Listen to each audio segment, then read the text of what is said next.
सभी का स्वागत है ट्रेडिशनल एस्ट्रोलॉजर यूट्यूब चैनल में।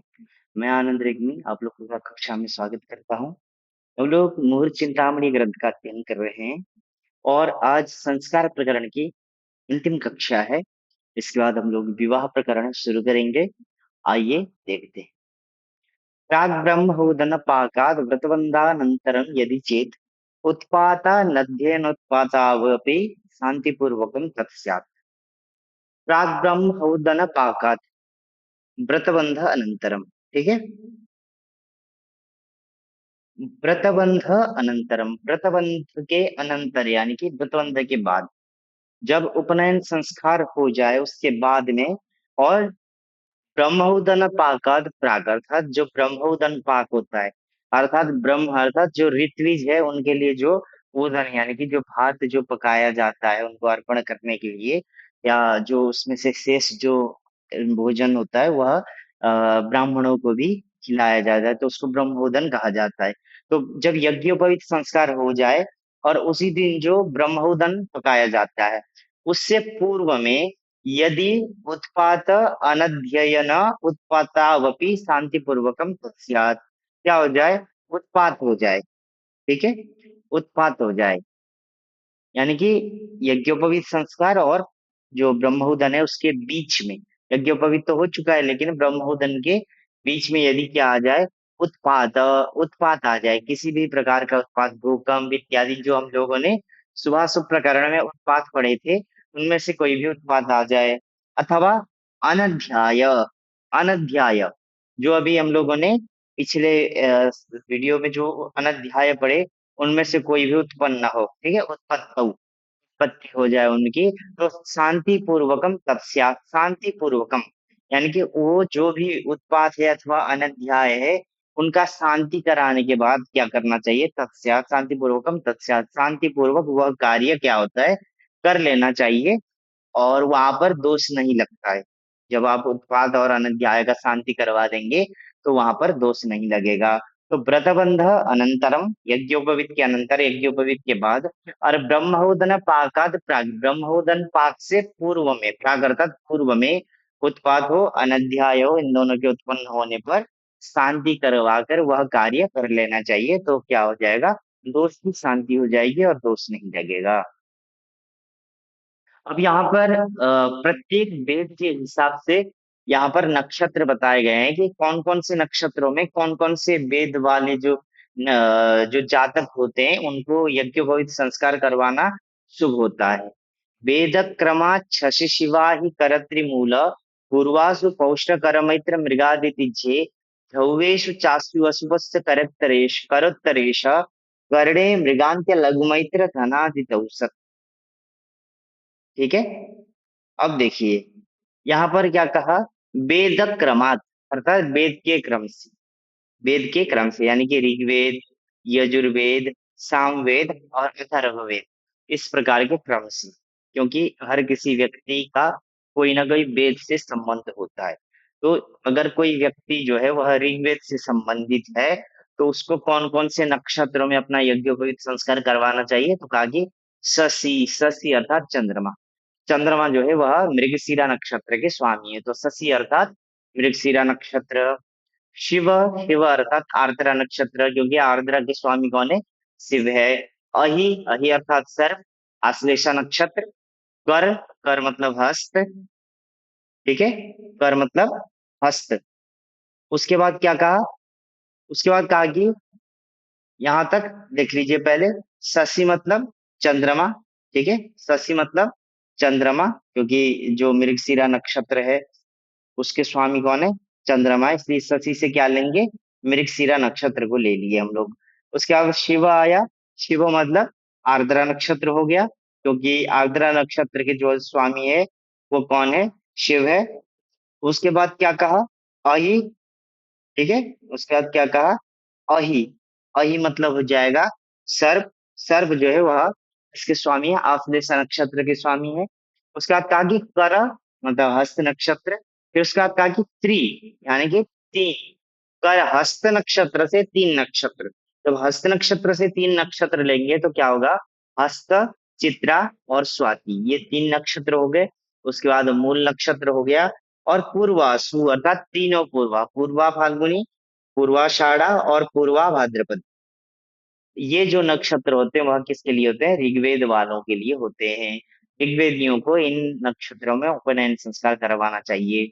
उसके बाद कहा पौषा अर्थात रेवती, कर हस्त नक्षत्र, मैत्र अनुराधा नक्षत्र, मृग मृगशिरा नक्षत्र, अदिति पुनर्वसु नक्षत्र, इज्य पुष्य नक्षत्र, और ध्रुवेशु अर्थात ध्रुव संज्ञक नक्षत्रेशु।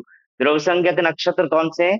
उत्तरात्रय रोहिण्या, तीनों उत्तराएं, यानी कि उत्तरा फाल्गुनी, उत्तराषाढ़ा, उत्तर भाद्रपद और रोहिणी। इतने जो नक्षत्र होते हैं, इन नक्षत्रों में जो यजुर्वेद वाले जो व्यक्ति है उनको उपनयन संस्कार करवाना शुभ होता है। कौन कौन से नक्षत्र? पौष्ण रेवती, करहस्त, मैत्र अनुराधा, मृगशिरा, अदिति पुनर्वसु, इज्य पुष्य और ध्रुव यानी कि उत्तरात्रय और रोहिणी। इसमें यजुर्वेद वालों को यज्ञोपवीत संस्कार करवाना शुभ होता है। उसके बाद कहा अश्वी अर्थात अश्विनी नक्षत्र, वसु धनिष्ठा नक्षत्र, पुष्य नक्षत्र, कर अर्थात हस्त नक्षत्र, उत्तरा अर्थात तीनों उत्तरा, उत्तरा फाल्गुनी, उत्तराषाढ़ा, उत्तरा भाद्रपद, ईश अर्थात आर्द्रा और कर्ण मतलब श्रवण। इन नक्षत्रों में जो सामवेद वाले जो व्यक्ति है उनको क्या करवाना सही रहता है? यज्ञोपवीत संस्कार करवाना शुभ होता है। अश्विनी, वसुधनिष्ठा, पुष्य, करहस्त, उत्तरा तीनों उत्तराएं और इस आर्द्रा, और उसके बाद कर्ण अर्थात श्रवण नक्षत्र। फिर कहा मृग अर्थात मृगशीरा, अंत्य रेवती, लघु लघु संज्ञक नक्षत्र। लघु संज्ञक नक्षत्र कौन से? हस्त, अश्विनी, पुष्य और अभिजीत। उसके बाद मैत्र मैत्र संज्ञक नक्षत्र। ठीक है, मैत्र संज्ञक नक्षत्र कौन से हो जाएंगे? यहाँ पर मैत्र, यहाँ पे जो मैत्र लिया गया उससे सॉरी, ये जो मैत्र लिया गया इससे मैत्र संज्ञक नहीं लिया गया, इसमें केवल अनुराधा नक्षत्र का ग्रहण किया गया है। उसके बाद आ जाएगा धना अर्थात धनिष्ठा नक्षत्र और अदिति अर्थात पुनर्वसु नक्षत्र। तो मृगशिरा नक्षत्र, अंत्य अर्थात रेवती नक्षत्र, लघु संज्ञक नक्षत्र हस्त अश्विनी पुष्य अभिजीत, मैत्र अनुराधा नक्षत्र, धना धनिष्ठा नक्षत्र और अदिति पुनर्वसु नक्षत्र। इन नक्षत्रों में अथर्ववेद से संबंधित जो व्यक्ति है उनको यज्ञोपवीत करवाना क्या होता है? सत अर्थात शुभ होता है। तो यहाँ पर नक्षत्रों के हिसाब से यज्ञोपवीत का जो क्रम बताया गया है, सॉरी वेद के हिसाब से जो यज्ञोपवीत का क्रम बताया गया है उसको यहाँ पर जो रामदैवज्ञ जी है उन्होंने प्रस्तुत किया है। तो इसको हम लोगों ने ऐसे समझा। आगे देखते हैं। अब इसमें एक चीज कहा कि नांदी साधोत्तरम मातु पुष्य लग्नांतरे नहीं, शांत्या चौलम व्रतम पाणी ग्रह कार्योन्यथानस। नांदी श्राद्ध उत्तरम, नांदी श्राद्ध उत्तरम मातु पुष्ये। नांदी श्राद्ध उत्तरम अर्थात नांदी श्राद्ध करने के बाद में, ठीक है, नांदी श्राद्ध के उत्तर में यानी कि नांदी श्राद्ध के बाद में यदि मातु पुष्य माता क्या हो जाए, जिस भी शिशु का जो यज्ञोपवीत संस्कार, मुंडन संस्कार अथवा विवाह करना है, उनकी जो माता जी है वह क्या हो जाए? पुष्य अर्थात रजस्वला हो जाए, पीरियड आ जाए। तो और लग्नांतरे नहीं, अंतरे लग्न नहीं, और दूसरा जो लग्न है वह मिल ना रहा हो। ठीक है, बात को समझिएगा कि नांदी श्राद्ध हो चुका है और उसके बाद में कोई दूसरा लग्न नहीं है, और उसी बीच में जिस शिशु का, जिस बालक का जो मुंडन संस्कार, यज्ञोपवीत संस्कार अथवा विवाह करना है, उनकी जो माता जी है वह क्या हो जाए? रजस्वला हो जाए। तो ऐसे में शांतिया शांति पूर्वक, शांति पूर्वक मतलब शांति करवा करके क्या क्या कर सकते हैं आप? तो कहा कि चौल यानी कि मुंडन संस्कार कर सकते हैं, व्रत यज्ञोपवीत संस्कार कर सकते हैं, और पाणी ग्रह विवाह भी कार्य विवाह कर लेना चाहिए। अन्यथा न सत, अन्यथा यानी कि जब हम लोग शांति नहीं करेंगे तो न सत शुभ नहीं होगा, इसलिए शांति करने के बाद ही यज्ञोपवीत संस्कार और मुंडन संस्कार और विवाह संस्कार को करना चाहिए।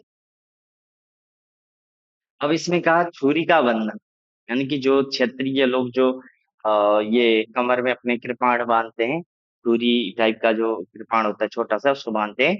तो उसका जो मुहूर्त है वो यहाँ पर बताया गया है कि विचैत्र व्रत मासादौ विभव मासे विभूमि जे छुरिका बंधनम सस्तम नृपाणाम प्राग विवाहतः।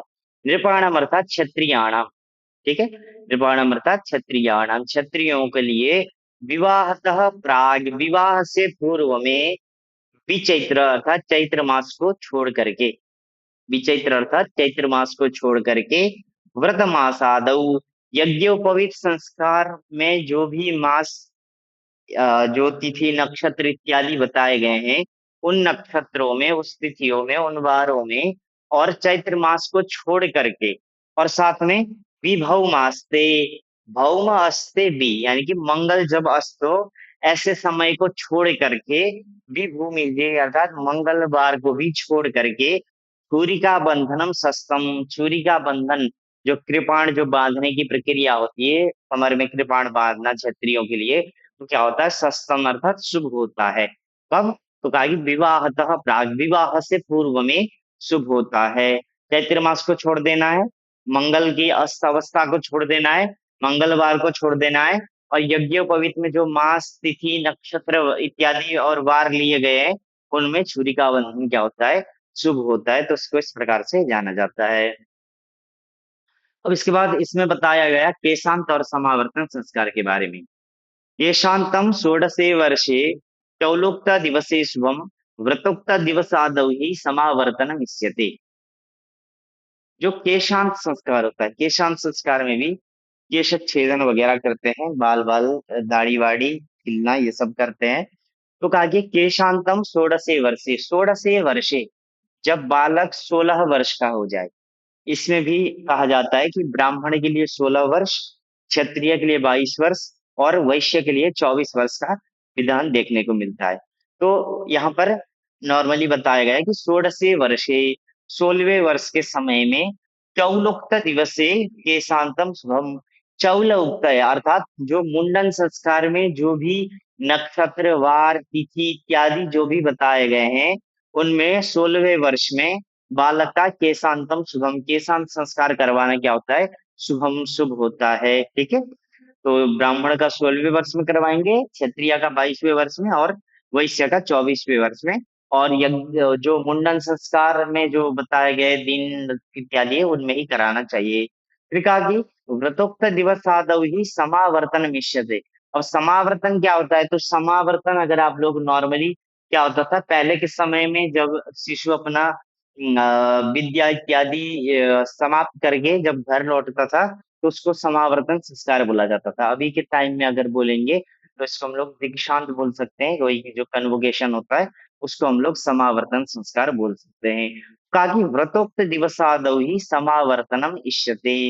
व्रतोक्त, व्रत उक्त अर्थात व्रत अर्थात व्रतबंध, यज्ञोपवीत जो संस्कार है उसमें जो दिवस आदि बताए गए हैं, दिन वार तिथि नक्षत्र इत्यादि जो बताए गए हैं यज्ञोपवीत संस्कार में, उन्हीं दिन वार नक्षत्र इत्यादि में समावर्तनम इष्यते, समावर्तन संस्कार भी करना चाहिए, ऐसा मुनियों ने बताया हुआ है। तो यहाँ पर हम लोगों का जो संस्कार प्रकरण है वह समाप्त होता है। अब हम लोग नेक्स्ट क्लास में विवाह प्रकरण शुरू करेंगे। जय श्री राम।